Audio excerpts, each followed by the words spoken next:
What is going on, YouTube? Well, today I kind of want to talk about one of my favorite RPGs of all time and how I believe it deserves a remaster.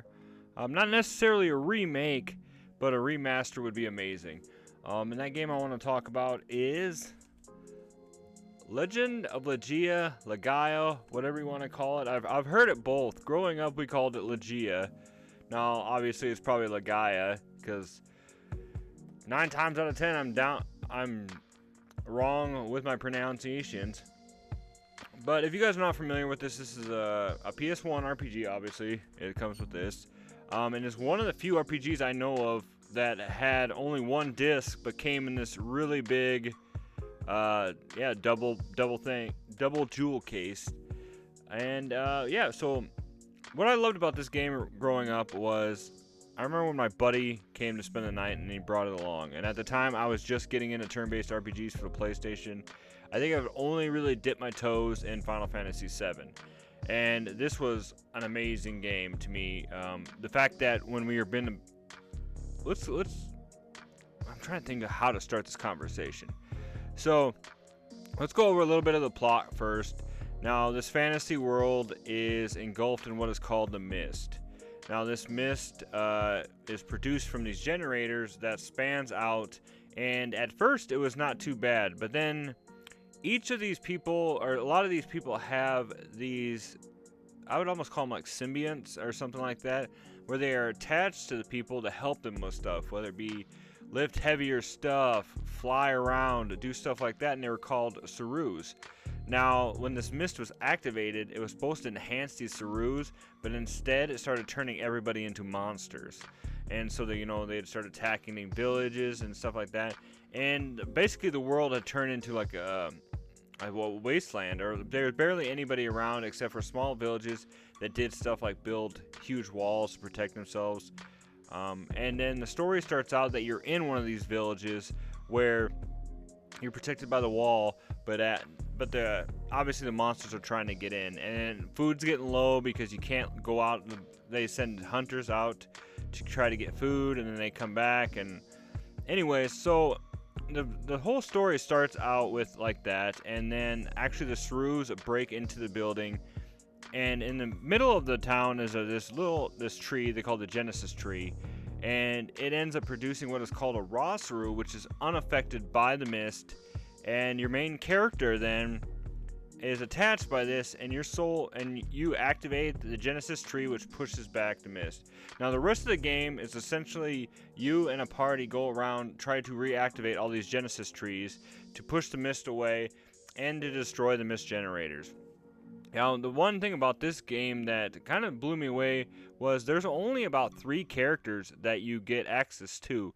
Now, if you play a lot of RPGs, you know that sometimes they can go from 10, 15, 7, whatever characters. There seems to be a massive amount that you could swap in and out, and whoever you want to play. But in this game, you slowly get 3 characters in the beginning, and that's who you have through the rest of the game. Now, obviously they have the raw shrews, which is characters themselves, but they're attached to you, and you run along a bunch of crazy people along the way, obviously, if they're trapped out in this world by themselves. But I love the story of this game. You go, I think it's about 3, I wouldn't say 3 continents, but it's 3 different kind of city maps or big maps.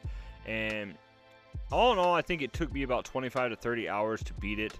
A few years back, I streamed it from start to finish on both YouTube and a little bit on Twitch. Now, the other cool thing about this was the battling system in it is a turn-based. And then rather than just a simple attack, magic, item commands, you actually have different options. So you have high, low, left, and right. Now, what this is like high, I think it was high kick, low was low kick, left was left fist, right was right fist.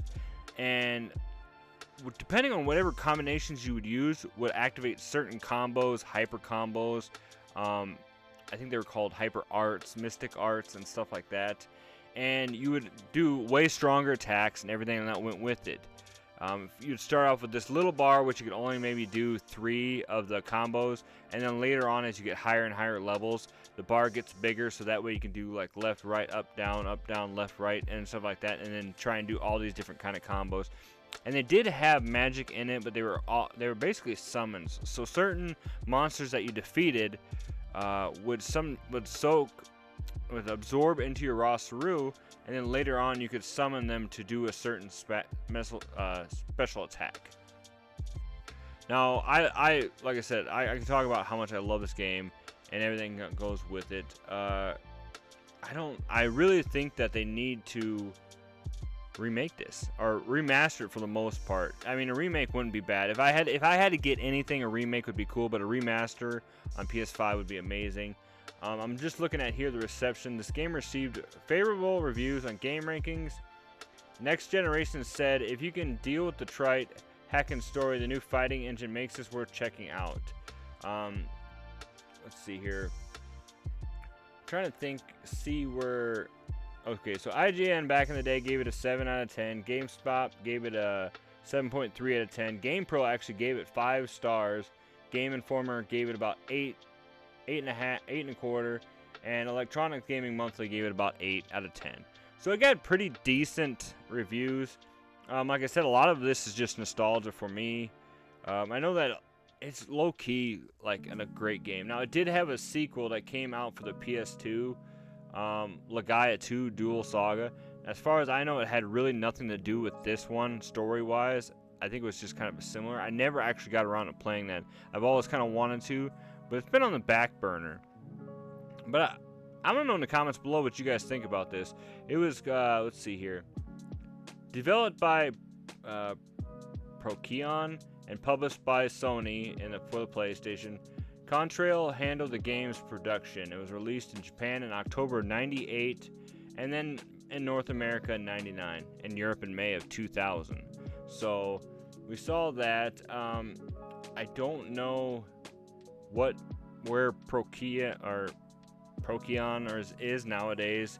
It's probably long gone. Who knows who even owns the rights to this game anymore, or who would even be able to do it. But it's such a great game. If you guys love turn-based RPGs and you're like me, a big fan of the PS1 Era one, you guys definitely need to check it out. Besides games like this, Legend of the Dragoon, Breath of Fire 3.